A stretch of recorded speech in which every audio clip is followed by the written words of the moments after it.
Hey everyone, this is Homer Starfan 13 with another Unscripted Ramble, and this time it's going to be my first impressions on WWE 2K22, which came out about a week ago now, and I've been playing it non-stop, so this is going to be like a review of sorts. It's just going to be like my impressions of the game after playing it for a week.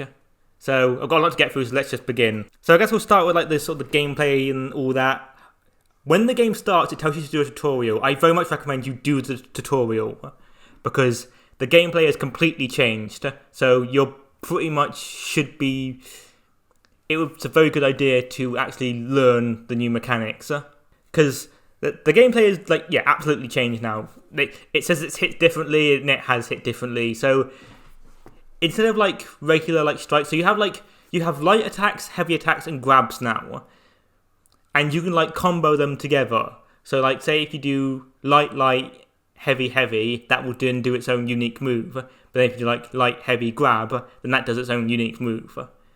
So it's very different, very interesting. It becomes a little bit more arcadey, almost like and I like it. I think it's a really unique way. Like, I have not seen a massive upgrade this is like the biggest upgrade for a wrestling game I've seen in a long time. Like, this very much seems so much different to both 2K19 and 2K20. So, for once, it doesn't feel like it's just an upgrade. It feels like they actually have rebuilt the entire game and it's now completely different.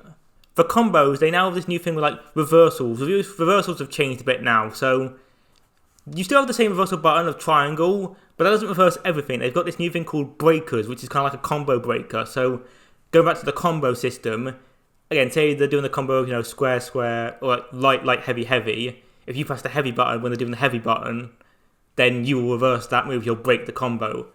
But it feels like that's used a lot more. Like, sometimes when you're on the ground, you have to press the same button that they're going to press. And I feel like I'm not really the biggest fan of it. I feel like it makes it a lot harder to actually reverse moves, And like going on to reversals, they've removed the reversal limits, so now you can just reverse whenever, and I feel like that can be frustrating because, well, especially when you're facing like the very hard AI, they will reverse so much, and it can get really annoying, especially when they reverse your finisher all the time. Like one of my custom characters, I gave her the GTS as a finisher, and the AI reverses it all the time. Like 9 times out of 10 they reverse it, and it's so... I hate it so much. Yeah, so like some of the things that used to be simple seem a lot more annoying now. Like dragging opponents, like you can't just like press the button to drag. Now you've got to like grab them and then drag them. Same with Irish whips. You can't just like... The Irish whip button is now the grab button, so you have to like press it twice to actually Irish whip them into a corner. And I feel like that's kind of annoying because it's like an added step to something that didn't need it before. And similar with springboards, got to like hold the L1 button or whatever the Xbox One is to do the springboard, and that can get annoying, especially because there are sometimes when I try and do it and then the character just gets in the ring, and it's not the worst thing ever, but it can get a little bit annoying at times. Actually, speaking of reversals again, one thing that's annoying is that some of the reversals, they're like the same animation and they get so old. Like I think I saw the reversal into the German suplex like so many times, but by the time I kept every time I got it, I'm just like, for God's sake, I'm so sick of seeing this animation. So that's really annoying, I don't... Again, it's not the worst thing in the world, but it can get irritating seeing it all the time. So yeah, the first 2 matches I did were on normal and hard, and they were pretty simple. So the second I turned it up to legend, that's when the matches started getting really fun. Like the first match I did on legend was me playing as Mansoor against Dolph Ziggler, and I had one of like the best matches ever. It was really fun. So I think, yeah, the AI definitely seem a lot better than they have been in the past, so that's cool. Going back onto the controls, some of the controls, like I said, the tutorial was good, but there are a lot of things it just doesn't mention. Like I think one big thing it didn't mention was like things like weapons. Like when I had a table, I didn't know how to put a table down. In fact, you got to press like X, or on PlayStation you got to press X or hold the button down. But that was so annoying. So I was doing a tables match and I didn't know how to put the table down. And I think I ended up losing the match because I didn't know how to put it down. And also, like, because the springboard button and picking up weapons is the same button, there are times where if a weapon is, like, next to the ropes, I try and pick the weapon up, but then it goes into the animation for he grabs the ropes to do a springboard. And that's, again, annoying. So maybe that's going to be an issue if they're the same button, because when you're trying to pick him up next to the ropes, the game's going to think you're trying to do a springboard. So that really is annoying. But weapons are cool now. Like, they actually break now. They actually take damage. Like, when you're using a kendo stick, if you use it enough times, the kendo stick will just break. And, like, the chairs actually start getting dents on them. So that's a nice attention to detail that I really like. So I also did a Royal Rumble, because Royal Rumbles are always good. And one thing that's cool about the Rumble is you can now do it in any arena. You don't have to do it. It's not linked to just the Royal Rumble arena. You can do it in any arena. So that's really cool. And they're still fun. Real Rumbles are still fun. They brought back the reversal eliminations, because in 2K20, so one of the ways you can eliminate someone is you can run at them and close them over the top rope. But if they reverse, then that means you get eliminated. So it becomes this risk-reward system where you can eliminate someone straight away, but then they might reverse and then you get eliminated. But they took that out of 2K20. If they reversed, you just stayed in. So it made Rumbles not as fun in 2K20. But now they put that back in, so now Rumbles are really good. I actually did my first Rumble, I actually won from the number 1 position, so that was really cool. So it's nice to see that you can do that. I saw a Rumble from, I think it was New Legacy, and they did a Rumble, and one of the guys in the middle actually won the Rumble. So that's cool to see that it's not just the guys who come out last win the Rumbles. It's nice to see that you can actually get some of the earlier ones to actually win the match. That's always been an issue with the later games, is that it's always the last guys, always the ones who win the Rumbles. Another problem I had is that when a wrestler is on the top rope, if an AI opponent has a top rope finisher, they'll go to the top rope, and if you're not in the right position, they just won't do it. They'll just stay on the top rope, and they won't do the move. So this is the first big sort of bug I guess I've noticed. I didn't really see any bugs. There are obviously a couple of little ones, but nothing game breaking. But this so far is the first one that's really game breaking, because if you're fighting someone like an Eddie Guerrero or someone, or a Jeff Hardy, then that means they'll go to the top rope to do the finisher, but unless you're in the right position, they won't do it. And I've seen a couple of times when I've had a top rope move finisher to go to the top rope, it won't show up, even if they're right there. So that's something they really need to fix. Because it's been they've not even been that far away and they just won't do it. So I don't know what the problem is. They really need to sort that out.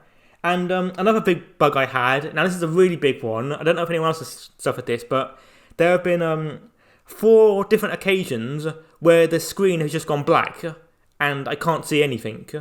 This happened 4 times. It happened once in a regular match, and then it happened 3 times in My Rise, which is annoying because it meant I had to restart the matches to get to win. I don't know why this is happening. I don't know if I was doing something. I'll have to have a look back at the footage to see what was going on.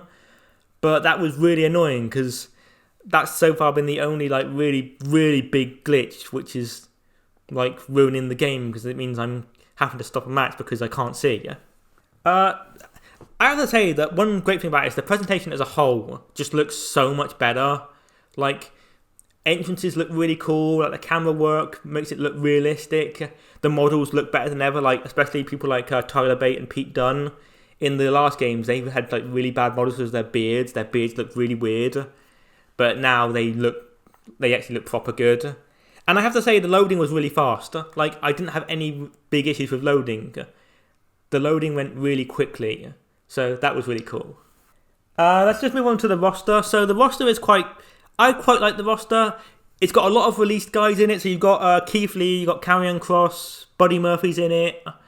Basically, not anyone who didn't join AEW right away is in the game. So, Adam Cole, Aleister Black, Daniel Bryan, they're not in the game. Because they went to AEW straight away. So, obviously, WWE would have told them not to put those in the game.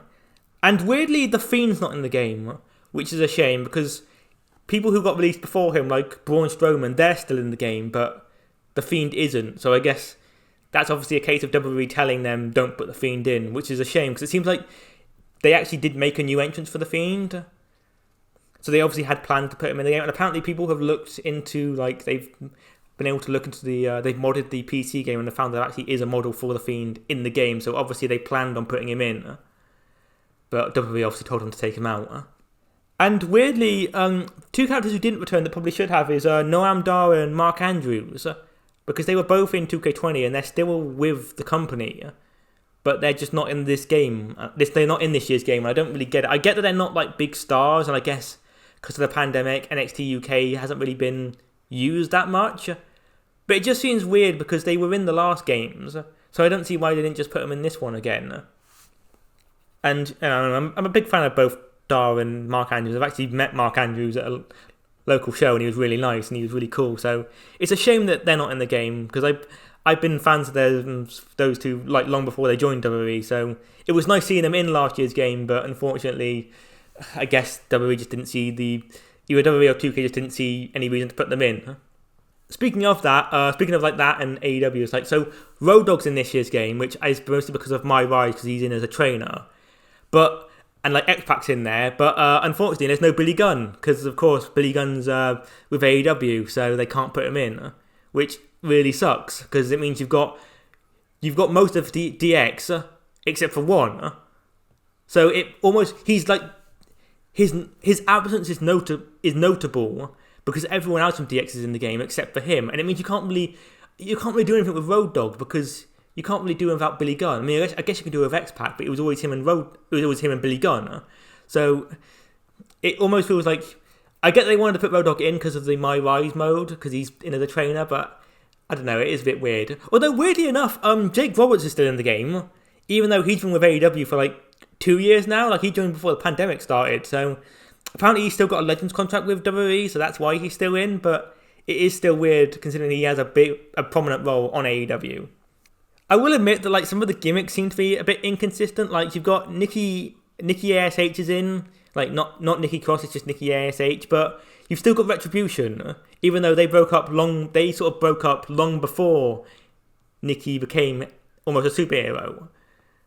So that seems bizarre. And I think there are a couple of others that are like that, but I can't think at the moment. I know there are a couple of others who've got like inconsistent gimmicks. Like another thing about that is like Corbin's in as Happy Corbin. He's not in as King Corbin, which is cool because it means they've got an up-to-date version of him. But it's weird that they've got the up-to-date versions of those guys. Like, similarly, in a good way, Keith Lee doesn't have the straps on. He's got his like, so I guess he's got his NXT attire in the game. So he's not in his Bearcat, which is cool. It just seems weird that like some characters have got older gimmicks in them, but some characters have their more up-to-date gimmicks. Alright, let's move on to the 2K Showcase, which is all about Rey Mysterio this year. So you get to play some of Rey Mysterio's biggest matches. And the big problem with 2K Showcase this year, and I think it's a big problem with it in general, is they have to rely on wrestlers who are in the game and who they can put in the game. Because weirdly enough, one of Rey's biggest moments, him winning the world title at WrestleMania 22 in the match with Orton and Angle, isn't in the game because Kurt Angle's not in the game. And I really don't get why Kurt Angle's not in the game, because people speculate it's because he's in this game called The Wrestling Code, but they actually came out and said that has nothing to do with it. They would have been very happy. They would have let Kurt Angle be in the game. So this must have been a WWE decision. I don't really understand why they didn't get Kurt Angle in.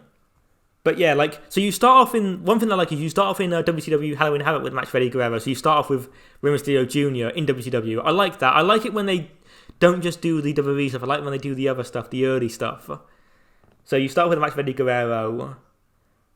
And the matches feel a lot more cinematic now because there's no commentary anymore. They just have music in the background. And like when you get to a cutscene, Rey Mysterio actually narrates the match like he's actually remembers the match. Like he narrates the match like it's real. Like he's just like, Eddie Guerrero did this, but I knew to do this. And it's like, it's actually really quite clever. It's an interesting way to have a wrestler talk about a match as if it was real. I like that. But something I don't like is that they've changed it now. So it starts showing the cutscene in gameplay, and then it transitions into real life footage. And I really don't like that, because the whole point of 2K Showcase to me was that the game's got to recreate the matches. But now they just go and show you the actual footage, and it's like, well, I might as well just gone and watch the matches on the network then. Like, the whole point of this was to actually watch the game recreate the matches. It also doesn't have, they have to like blur the footage of all the referees and all the people that aren't with the company anymore.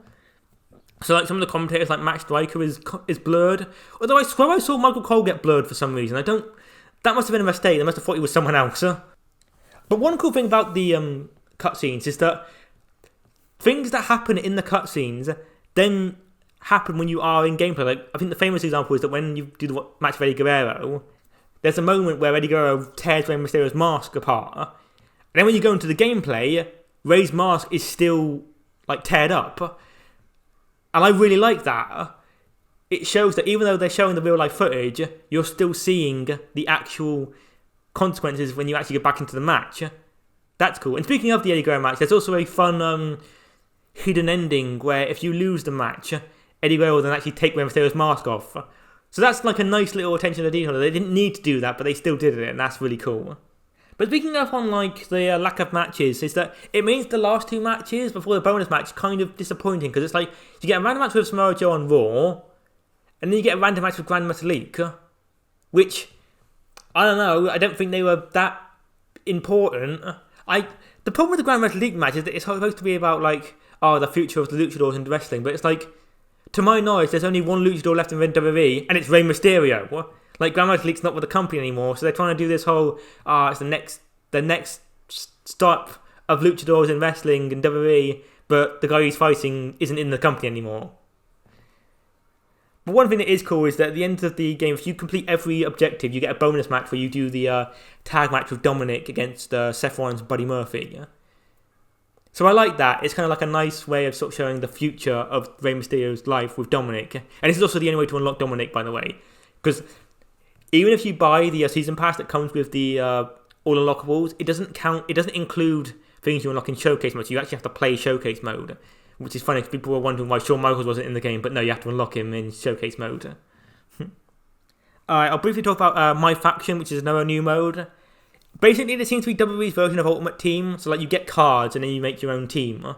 So like I picked the NXT pack. So I got I think it was Ciampa, Balor, Austin Theory, and someone else. But then I also got, because I got the DLC, because I pre-ordered the game and got the deluxe edition, I also got the Undertaker pack and the Rey Mysterio pack, so I also had some extra cards for that. And I have to be honest, I'm kind of annoyed at how much I enjoyed the game. So you have the cards, you choose the cards, and like you have like different objectives to do. So like you have the daily challenges. So there are different like things you can do. There's like there's weekly towers, there's a whole like story mode, and there are like things where like you do like 8-man matches, and it really is quite fun. So like each character has their own objectives. Like for example, if you're a high flyer like Mysterio, then you have to do 5 running moves, 3 diving attacks, 3 springboards, and then you get like extra coins that you can then spend on cards. And I have to say, the currency is very generous. Like there is microtransactions annoyingly, but it's only for this mode. And it seems like everything you can buy with the currency that you get given. And it seems very generous the amount of money they give you. So it's not like Crash Team Racing where like you only get like a few coins for every race. It feels very generous, and I have to commend 2K for that, because this seems to be the best integration of this I've ever seen. Annoyingly, on the first like few days, the servers were really bad because it's an always online service. You don't play against other people, but it still has to be always online. But the servers were really bad at first, so you kept getting booted out. The servers seem better now, but when it first came out, like when you had the early access, the servers weren't great, but they seem to be better now. So yeah, it's a mode I'm actually probably gonna like keep playing, which I'm surprised about because I didn't think it would be anything I'd be interested in. So the big new mode is My GM. Finally, My GM mode is back. It's unfortunately not as like in depth as previous years. Like they've taken out a lot of stuff. So I'll just go through it. So you start off with the draft. So actually, I'll start with. So you get 5 GMs to choose from. You can choose Adam Pearce, Sonya Deville, William Regal, Shane McMahon, Stephanie McMahon, or you can have a custom guy, which is really cool. So say if you want, I don't know, Tony Khan or Theodore Long, you can create them and then you can play as them. That's cool.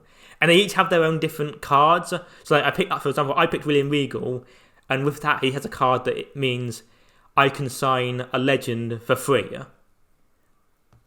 So it actually gives, they're not just like, they actually give you a reason to maybe pick different characters. And also with the draft, and also with the brand as well. So you have SmackDown, Raw, NXT, NXT UK, and again, depending on what brand you get an extra card. So again, I picked SmackDown, and with that, I get like this card that means I get a random boost for 6 random superstars. So again, it gives you a reason to like maybe try out every general manager in every show because you get to see different things. So you start off with the draft. So one thing that's cool is that before you start, you can actually make your own draft pools. So like, say later on in the game, you've got loads of custom superstars. Like say, I don't know, you want to do an AEW general manager mode, so you just pick all the AEW guys. You can pick all of your AEW custom guys or guys who are in the company who are with AEW, and you can use them. And you can also decide if someone's going to be a legend, if someone's going to be a local talent, if someone's going to be just not in the game at all. There's a lot of ways that you can make it your own, which is really cool. I like it. I think that's a really good way. And also the draft is always fun. So you don't like choose like how many weeks you want them. From the people you draft, you get them forever. And you have to like make sure you've got a budget. You have to make sure that you don't want to spend your money on all the top guys. You want to pick some of the lower guys. They have like this cool recommended mode. So like if you're struggling to like find out who to pick, you can just pick from the recommended, which I like. So for a first-time player who's a bit like thinks it's a bit too overwhelming, you can just go on the recommended mode and just pick those characters. Because it's like you don't just want to pick your favourites. You want to actually pick characters that are going to join together. So I think each character has like, I think it's 4 different types. I think you've got like giant, cruiserweight, fighter, and specialist. There might be another one I can't remember, but like you want to match the people up that work together. It's like you want to match a cruiserweight and a giant. So what you want to do is you want to get like a babyface cruiserweight like Rey Mysterio, and then put him with a heel giant like Walter, and then they'll have a good match together. So there are a couple of annoyances. Like you can only have 2 titles. There's no tag team titles. There's no secondary titles. There's only a world title and women's title, which is which is annoying.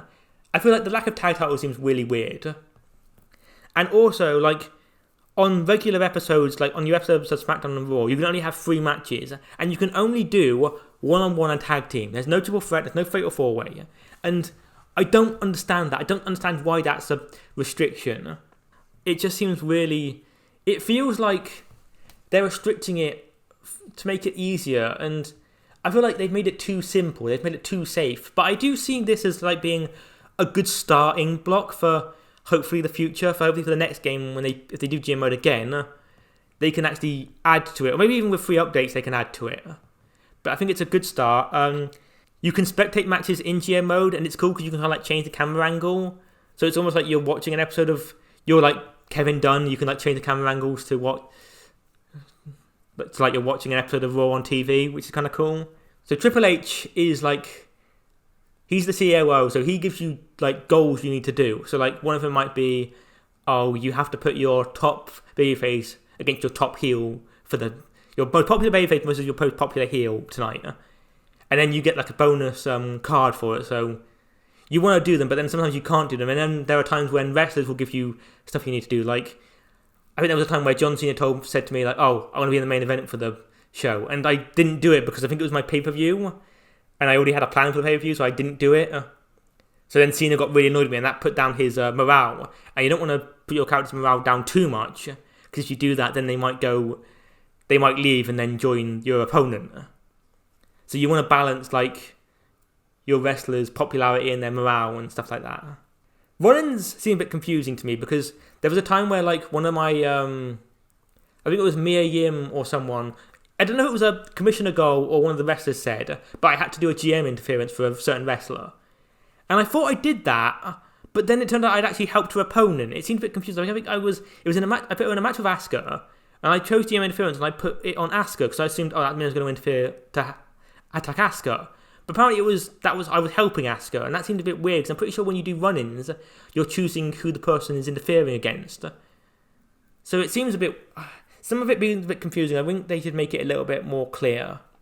So I did a quick GM mode. I think it was 15 weeks or something like that. And yeah, it is fun. I do find a lot of fun with it. I did get really into it. Like, I was only going to play it for a few minutes or like a few weeks, but I ended up playing a whole session of it, and I really did enjoy it. So it's a mode I'm definitely going to come back to in the future, and especially it'll be fun to do my own certain challenges, like putting only created wrestlers in and stuff like that.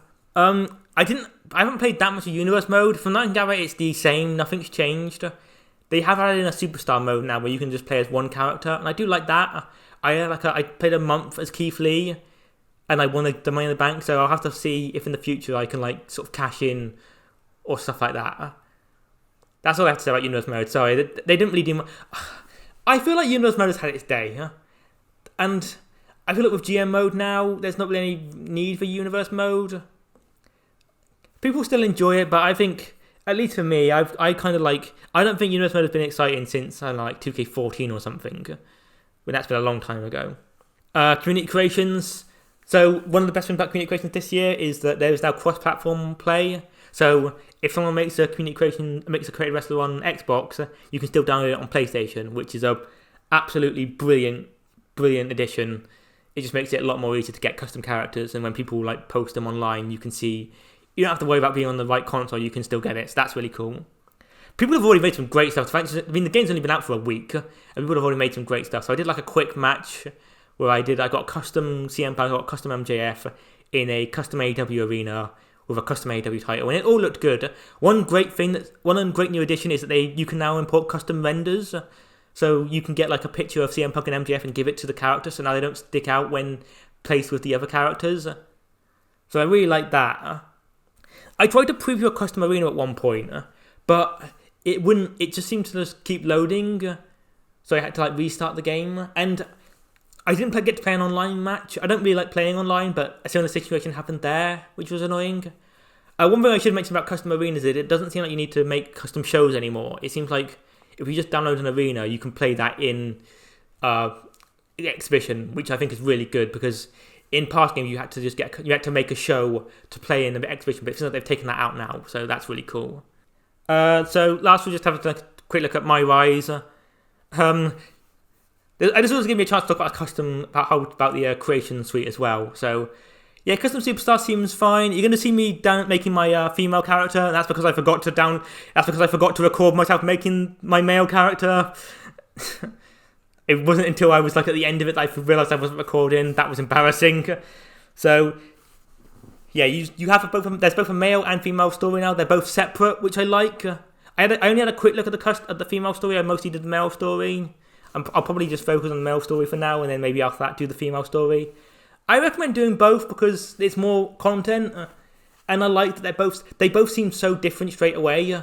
Like even like the cutscenes at the start of the game, they were different, and the stories you were getting were different. So I like that. It's not just the same story, but you're playing as a man and you're playing as a woman. I like that they've changed it this time. I really do like that. I think that's a really good addition. So go back to custom stuff. Yeah, Custom Superstar seems the same. Custom entrance. Now this is the big issue. They have removed advanced entrances, so you just have the basic entrance of just choosing the motion and the music and the movies. You can't like mix and match the motions. And apparently this is because it kept crashing the game. That sucks, because I'm not a good creator. I'm not great, but even like my guy. So what I would do is I would give him Neville's entrance, like his classic entrance where he would like put his fingers up but instead of like the smoke coming up, I would put fireworks up behind him, and that was my thing. That would be my thing. But now I can't do that. It has to be the smoke, and that just really sucks. It feels like I'm losing like a part of my character.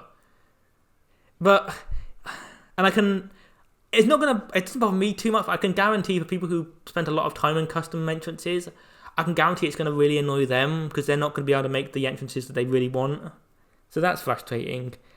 Yeah, custom moveset seems fine. There's a lot of stuff to do in custom moveset. I spent like an hour making my custom character's moveset. So people are going to spend a lot of time doing that. Unfortunately, you can't choose your character's voice. Every character will have the same voice. Every male character will have the same voice. Every female character will have the same voice, which is kind of a shame. Female my voice I don't mind because they actually got an actual voice actor to voice her. I'm going to make a video about that soon, but the male character, he just has a regular voice. He's just got some random voice from random actor in, which is a shame. I think it would be nice if they'd got a voice actor for the man as well. So they could have actually had so the female voice is fine because she's an actual proper voice actor. Like she's been in. I won't give it away. I'm going to do a video on that. There seem to be a lot of branching choices now. So like things you do change the story. Like I've seen at the start of the game, you can. So another cool thing that when you make your character, you can decide what background you want. You can have. So for my male character, I made an indie wrestler. For my female my player, I made her an MMA character. And it seems like you actually get different stories depending on what one you chose. So for example, for the indie wrestler, it reveals that you are a guy who was trained by Booker T. You were trained by Booker T, and that's So already your character has their own backstory, which I quite like. And I think it changes the story. So another thing that's like, you can decide if you want to be face or heel. So I've seen that like, if you choose at the start of the game, you can decide whether you want to like make an impact or just be like, do a normal thing. And if you play the face role, you just fight one of the custom characters that are made by the game. But if you choose the heel role, you apparently go after and fight Shawn Michaels. So right away, it's nice to see that right out of the gate, you have different choices.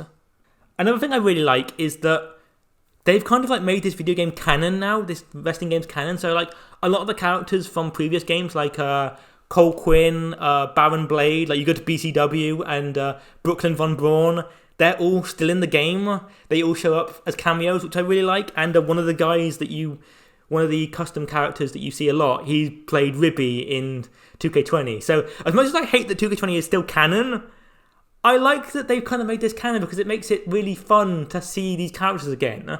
Like, I unfortunately didn't get to fight Cole Quinn, but apparently you can fight him, and that's really, I like that. I do like that. I really liked getting to see Baron Blade. I liked getting to fight in BCW. I really enjoyed that because having like played the games from 2K19, it was nice getting to see BCW and go, it's BCW. You know, I like BCW. Actually, speaking of Cole Quinn, there's a nice little, this might come be out off topic, but there's a nice little Easter egg where if you play as Mansoor, who played Cole Quinn, who voiced Cole Quinn in those games, they actually make a reference to that they say like, that Mansoor, he went to Cole Quinn. So that's a nice little Easter egg, but that's fun. There's a lot of buzz surrounding this guy. Yeah, Mansoor reminds me of a young Baron Blade. No, you guys are thinking of Cole Quinn. So, there's a bit where like you have to like, so the way you get out of performance centers, you have to like face a wrestler, and then you get, depending on how well you do, the GMs get to decide if they want you on the roster. So William Regal's NXT general manager, which makes sense. Adam Pearce is the SmackDown general manager, which makes sense. For some reason, the Raw general manager was Mandy Rose. I don't understand that because Mandy Rose has never been a general manager. I don't get why that's happened. My only thought is that they couldn't get Sonya Deville in to do dialogue or something. Like, maybe she was busy, so they couldn't get her in, so they just put Mandy Rose in. It does seem a bit confusing. It doesn't ruin the game, but it is a bit weird.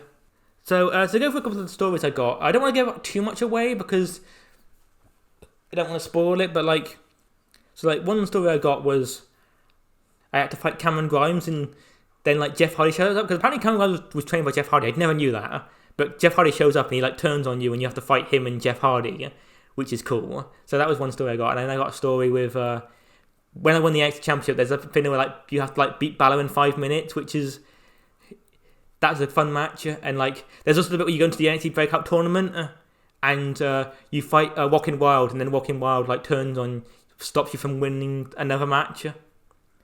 So there were a lot of cool like stories in there. I'm not that far into it. I've just won the NXT Championship in my men's story, and for the female story, I've just made it to SmackDown, so I'm nowhere near that far into the games yet. But one thing I have to say that's weird about the my career is there are exclusive characters that are only in My Rise, and to my knowledge, you can't unlock them. And I'm not just talking about like the original characters, you know, like the Chase, like the Rippy guy, and like there's a character. Actually, I have to mention this because it's ridiculous. But one of the female characters, she's like a mega fan, but they give her the nickname Fanny, and it's like, in America that's fine, but in the UK, Fanny means something very different. So that's they probably should have thought about that before they did that. But what I mean is, there was a moment where I fought Dominik Dijakovic, who is T-Bar in the game, but you can't unlock, to my knowledge, you can't unlock Dijakovic, which is really frustrating. So it just feels weird. They made this whole new model for Dijakovic. They got his entrance, they got his movies in there, but you can't play as him. And to my knowledge, you can't like you can't edit T-Bar to be Dijakovic because he's got the mask on, he's got the face paint on. You can't do that. So I don't get why they would waste all that time making a Dijakovic model and then not using him. And also, apparently in the game, I've not got to that, but you can fight King Corbin, you fight Alexa Bliss, Goddess Bliss, and you fight Nikki Cross. That's a bit frustrating to think that they made all these models, but then they didn't put them in the game. Like, maybe WWE just told them not to do it? Whatever, it seems a bit weird. But yeah, overall, I think the My Rise is going to be fun. I'm not that far into it yet, but I think once I get more into it, when I get some more stories, it does feel like I'm not getting a lot of stories so far. It feels like I'm just getting random matches, and I had a couple of stories, but I don't know. Maybe when I get more into it, I'll get like more interesting stories. We'll see when we get there. I guess I should just briefly mention the DLC that's been announced. There are 5 packs, and they've got a lot of characters in them, and a lot of good characters we haven't seen for a while. So we've got a nice combination of legends and new stars. So we've got Umaga, who we haven't seen for a long time. Really good to see Umaga, because he's a great wrestler. He was a great wrestler, and probably an underrated wrestler. I feel like only now people are realising how good Umaga actually was. So it'll be nice to see him in there. Yokozuna hasn't been in a game for a while, so that'll be cool. Hurricane Helms, he's great. British Bulldog, of course, obviously. Rob Van Dam, always nice to see him. Doink the Clown will be fun. Who else? Oh yeah, and of course, we got Vader, who's going in the Hall of Fame, so that'll be good. And of course, we've got one of my OSW boys, well, 2 of my OSW boys actually. We got the Boogeyman, who I love the Boogeyman. I don't care what anyone says, I love the Boogeyman. He's so silly that he's great. And my top boy, one of my favourites when I was younger, Rikishi. Hopefully he's in as Too Cool Rikishi. If they give us stupid Badman Rikishi, I'm going to be angered. And we've got a couple of new stars as well. So we've got Casey Catanzaro, who will be cool. Ilya Dragunov, who's just come off that great match with Walter, so people can recreate that match. Ronda Rousey's DLC, which is annoying, but this is a case of WWE must have told them not to put Rousey in the game, but then she must have come back really late, so they had to make a DLC, which kind of sucks, because that means you're basically paying for a character who was in last year's game, so that's annoying. We've got Doudrop. First thing I'm doing is changing her name to Piper Niven. That is the first thing I'm doing. LA Knight, who technically is already in the game, but I'll explain that in another video. Xia Li, surprised she wasn't in the game straight away. And we've got Commander Aziz, who was Dabakato, and Omos, which is cool.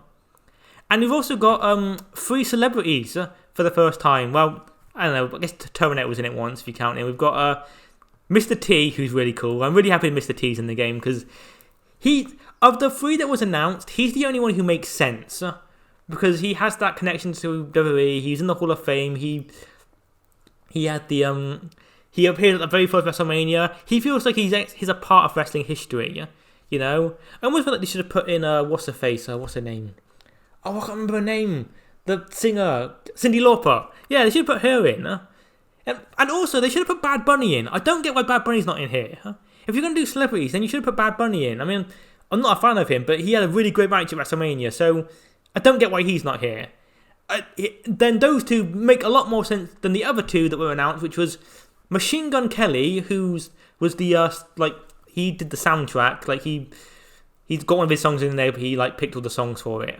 Which I guess makes sense, but he's never had a match. I think the only thing he did was he got power-bombed by Kevin Owens once. And the other guy who's in is Logan Paul, who I've already mentioned that I can't stand this man, so, well, at least I have someone to beat up in the game, but I don't care. I know, I don't want this to be a rant about Logan Paul, but I see people calling on about how, he's improved. It's I don't think you need to have improved to know that filming a dead body was a bad idea. Alright, that's all I'm going to say.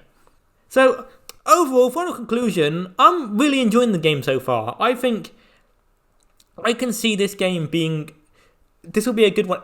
I think this is a very good showing that 2K listened to criticism.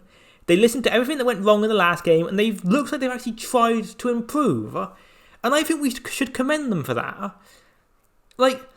It's frustrating to me seeing all the content creators who made videos making fun of 2K20, and fair enough, it was a bad game, but now this game has come out, and all of those people are not saying anything. They're all being silent about it, and that kind of annoys me, because it's really, we should be praising companies for listening to fan feedback and actually making games better, but they don't care. They only talking about it when it's bad, saying when 2K18 the Switch version came out, they all loved making fun of that one, but they don't talk about these games, because these games are actually, they're actually entertaining and they don't want to talk about these games when they're good, which is frustrating to me. I get that most people didn't talk about when we're wrestling fans, but that's kind of the annoying bit. They only ever talk about the games when they're bad. So when people who aren't wrestling fans will go, oh, well, the wrestling games are bad, oh, it's never been good as No Mercy. It's like, well, they have been. They have been good. There are good wrestling games. 2K19 was actually good. And it's frustrating because then when 2K20 came out, everyone just went, wrestling games haven't been good since Here Comes the Pain and that. It's like, but 2K19 was good. And I think 2K22 is now good as well. And I think we should really commend 2K for doing a really good job here and for actually making the game better. Like, to me, it does hit differently. It may seem like a sort of cringy marketing tactic, sort of marketing, like, tagline, but I do think it's got merit to it. And also, I really do think you should buy this game, because if it doesn't do well, WWE might go to EA. And I don't want that, because you know that if EA get their hands on it, it's going to be like FIFA, and it's going to be like those games, and it's not going to improve. So be happy with what we've got at the moment, because it could get so much worse if EA get their hands on it. But yeah, I'm super into the game so far. I'm really liking it. I really do recommend it. If you didn't like 2K20, I do think you should give 2K22 a go. Maybe if you're still a bit worried about it, maybe wait for the price to go down or something, but I really am enjoying it, and I think you should give it a go. So that's everything. Yep, if you enjoyed the video, say what you liked the video if you enjoyed it. Subscribe to see more of these videos. If you want to tell me what your thoughts on 2K22 are right now, then leave a comment. And I just want to say thank you for all the views I've had so far. One of my short Who's That Voice videos just got over 1,000 views, and I'm really happy about that. It's a brilliant start, and I hope that more videos get to that level and I get more people watching. So thank you for watching. Thank you for everyone who watches, even if you just watch these videos, even if you just watch the shorts. I'm really happy. So thank you for everything, and I'll see you in the next one.